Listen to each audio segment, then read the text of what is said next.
you have led the Global Diversity and Inclusion Council at Bank of America since before becoming CEO, which in and of itself is unusual given where you are now. Why is it important to you, and what are you hoping to achieve? Well, the way that we talk about what we're hoping to achieve, everybody here is committed to the reason why we're here.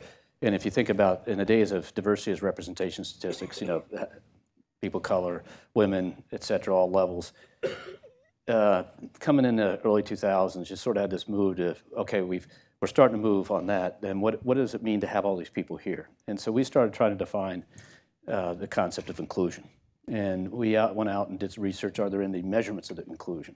And so there is a D&I index out that we actually have calculated that we can correlate to how things work. And so the long way around your answer is that the reason how we define what we're trying to achieve is how we define inclusion. We want every teammate to be able to come through the door to work in a day and not have to leave at the door who they are.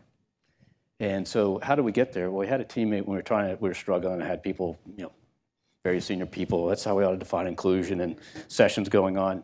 And so finally we did a group of relatively junior people, and the woman said, that's what I want. I want to come to work and be able to carry myself in the door and not have to pick it up on the way home. I said, that's a good answer, and that was it. That's how we define inclusion.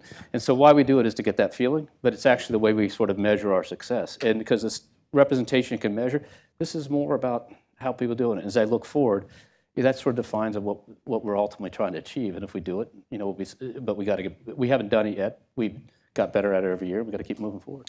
You started your career as a lawyer in Providence and didn't enter the banking industry until 1993, excuse me, when you joined Fleet, if I'm not mistaken. What along the way, then or since then, shaped your views on women in the workforce and diversity more broadly? Well, I think it's just sort of how you grew up and who you were around. And, you know, so I went to law school, was half woman at that point. I mean, so you're around a diverse thing. You just never thought that was going to be any other way. So at our age, and you're younger than I am, but at our age generally, you know, it was always the thing. And so when I went to Brown University, and obviously that had, you know, from a standpoint of, I think when Pembroke came in, say, 70-ish, 72 or 79, I forget which, 72 probably.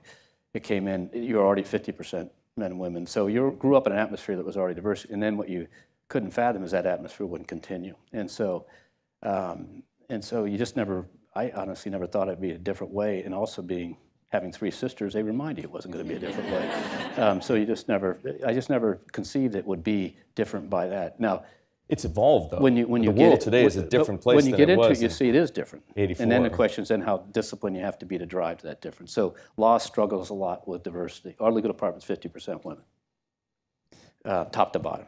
And so so when the general counsel comes and talks about diversity goals, he's like, I'm already half women. You know, where do I have to go? It's in part because the experience of work we have is somewhat better than law firms struggle sometimes still with getting women. And so law is still struggling. Businesses, you know, we got a lot of work to do, but it's interesting. I just never thought it would be any other way. It just never occurred to me that it could exist another way, basically from how we started. And besides having three sisters who reminded you, as you say, were there any stories or experiences that you were part of that helped to motivate you along in that process? Well, this is not necessarily on male-female, but just generally, you know, you grew up in a system of schooling, Catholic schools, and, you know, went to Brown and went to Notre Dame, which was an interesting juxtaposition of different styles of schools, let's just say that. But I always remember there's a fellow, a Professor Rhodes, who actually passed away not too far in the past here. So he taught us a thing called jurisprudence, which is the way law travels through the system and the precedence of cases. And so it's part constitutional law, and it is tedious as all get out to understand all the nuance of these cases. So we're all struggling to understand it. One day he just slammed the book shut and he said, this is simple. You just ought not to treat people this way.